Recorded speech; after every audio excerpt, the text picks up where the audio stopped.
We're going to go to Louisville, Kentucky with Jason. Hey, Jason, how are you? Hey guys, I'm good. How are you guys today? Great. What's going on? Good, good. Hey, thanks so much for taking my call, and thanks for all that you guys do. Sure. Thank you. I have I, I have been kind of on and off the Ramsey journey for many years, but I am finally debt free, Awesome. Woo! completely debt free. Congratulations. And yeah, it. Thank you so much. It's taken a lot of stopping and starting and a lot of life happening to finally get me to this place. But and I'm super thankful and super grateful for being here. And my question is this: I actually am going to be getting married in the next year, sometime in the next year. This is going to be a second marriage for myself and my fiancée. And she also is completely debt-free, including her house. She's worked very hard to get there as a school teacher, similar to the previous call, actually. Yeah. And in just a really, really good financial position. As we go to get married, obviously our lives are going to combine with no debt. We will ultimately live in her home. And my struggle is this. I guess maybe I just need some insight or some encouragement or something here, but I'm struggling a little bit with the idea that I just am not going to be a major contributor to our debt-free life. We'll be moving into her home. It's about a $500,000 home that's paid for. Lots of money saved. I've got a little bit saved as well, but I'm just struggling with the idea that I'm kind of stepping into a situation where I don't really have to do anything to to contribute to a financially free life. And I've lived most of my life sort of in conflict and trying to figure out how to pay bills and all this and that, and finally getting to a place now where I'm debt free and loving that. But just feeling like, I don't know, it's a struggle for me to step into a marriage and be a beneficiary of all of her hard work. And I don't really contribute to that. And so I don't know. It's a very strange place in my life. And I don't know if you guys would have any insight or thoughts to just kind of give me a boost here with that. Yeah. Well, thank you for calling. We'd love to talk through this with you. I have a question about your fiance. How does she act about the money piece of this with you?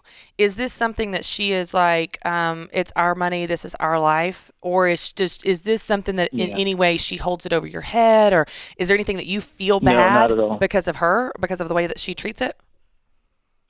No, not at all. Okay. It's very much the first. She is incredibly gracious and sweet and kind, and does not hold it over, my head at all. I'll be bringing a little bit more of a savings account to our life together. But again, it doesn't really compare much to what she's done. But no, not at all. I mean, there's no hanging over my head whatsoever. Yeah. I think we're both just equally excited to be able to have a life together. Yeah. But I think it's more my struggle than hers, for sure. Jason, where does this coming from, this level of like, this is a competition, who's bringing more to the marriage, who's done what financially? Where does that stem from, do you think, for you personally? I came out of a really bad marriage, and I wouldn't be shocked if a therapist told me that it stemmed from that. I struggle with that a lot, just the idea that there is some level of competition, although that sort of paints it in a little bit of a negative light. And I don't feel, I don't really feel the competition per se, but it just, I don't know. I think as a man, as a provider, it just is, it just is a struggle, I guess. Well, and I think you bring up an interesting point, Jason, because even being even living in Kentucky, like I live in the South, I've grown up in the South, there is a cultural thing to what you're saying. I think you can see that in church too, for people that are believers. So that whether it's spoken or unspoken, I can see that you feel this pressure to your words, be the provider. And there's different value systems and different, there's lots of different stances on that. But the thing that I'm just excited for you is I'm excited that you have this new relationship. You are excited about the future.